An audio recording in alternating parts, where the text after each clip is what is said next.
कबा की तारीख। मस्जिद कबा मदीना मुनव्वरा सऊदी अरब के हिजाज के इलाके में वाक़ एक मस्जिद है जो 7वीं सदी ईस्वी में इस्लामी पैगंबर हज़रत मोहम्मद सल्लल्लाहु अलैहि वसल्लम की ज़िंदगी में तमीर की गई। ये दुनिया की पहली मस्जिद होने का ख्याल किया जाता है जो मदीना मुनव्वरा में हिजरत के पहले दिन तमीर की गई थी। मस्जिद कबा का नाम उसी वाक़या पर मबनी है जिसका जिक्र कुरान मजीद में भी किया गया है। कुरान करीम की सूरत अल-तौबा में अल्लाह ताला ने फरमाया, सूरत अल-तौबा, इस आयत में अल्लाह ताला ने पैगंबर अकर सल्लल्लाहु अलैहि वसल्लम को इस वाक़या की खबर दी है जिसमें अल्लाह ताला ने रसूल अल्लाह सल्लल्लाहु अलैहि वसल्लम को और इस्लाम की मखसूस जमात को मदीना की जलें करने की अज़न दी थी। मस्जिद कबा का नाम इस आयत के मुवाज़ियन में आया और यहाँ पर उस वाक़या की यादगार बनी गई। मस्जिद कबा का शुमार इस्लाम की 5 मुक़द्दस मसाजिद में होता है। ये मस्जिद मदीना मुनव्वरा से तकरीबन 6 किलोमीटर के फासले पर वाक़े है। ये मस्जिद एक मुरब्बा शक्ल की है और इसका रकबा 10,000 मुरब्बा मीटर है। मस्जिद में एक मीनार है जो 45 मीटर 148 फीट बुलंद है। मस्जिद वक्फ ताम की दीवारें सफ़ेद संगमरमर से बनी हैं और इसकी छत लकड़ी से बनी है। मस्जिद कबा की तमीर में 70 सहाबा ने हिस्सा लिया। मस्जिद कबा की तमीर के लिए इस्तेमाल होने वाली तमाम मसाले मकामी है। मस्जिद कबा एक अहम तारीख़ी मकाम है और इसे इस्लामी तालीमात में बहुत अहमियत हासिल है।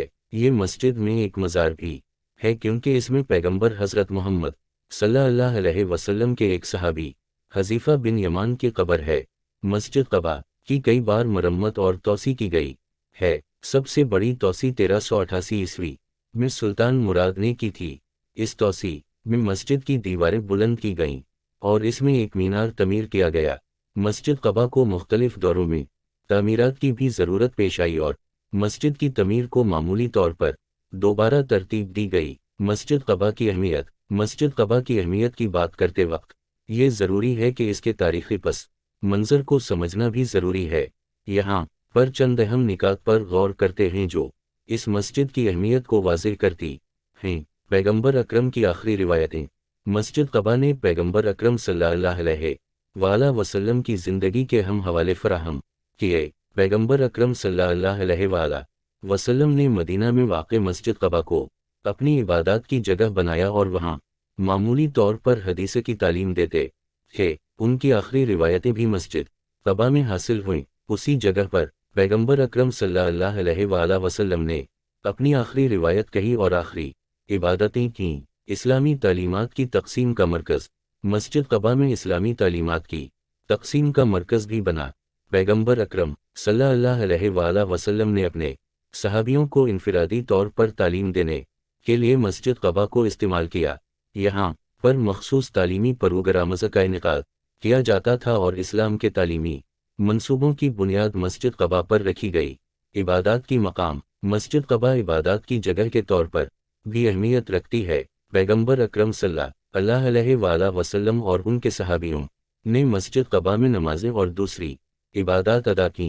इस मस्जिद की मखसूस अहमियत इसलिए भी है कि पैगंबर अकरम सल्लल्लाहु अलैहि वसल्लम ने इस मस्जिद की बुनियाद इस्लामी इबादत के लिए रखी थी। अबू बकर सिद्दीक़ की करारदाद। मस्जिद कबा में अबू बकर सिद्दीक़ रज़ियल्लाहु ताला अन्हा की करारदाद भी मुनक़्क़िद हुई थी। ये करारदाद उनके हुकूमती इख्तियार की तस्दीक़ की थी और उनकी हुकूमत की बुनियाद मस्जिद कबा में रखी गई। इबादत की मुकम्मल अजर। मस्जिद कबा की हदीसों में एक और अहम नुक्ता यह है कि पैगंबर अकरम सल्लल्लाहु अलैहि वसल्लम ने इस जगह पर की गई इबादत को मुकम्मल अजर के साथ जिक्र किया। यानी जो कोई मस्जिद कबा में नमाजें पढ़ता था इसको इसकी इबादत का अजर मिलता।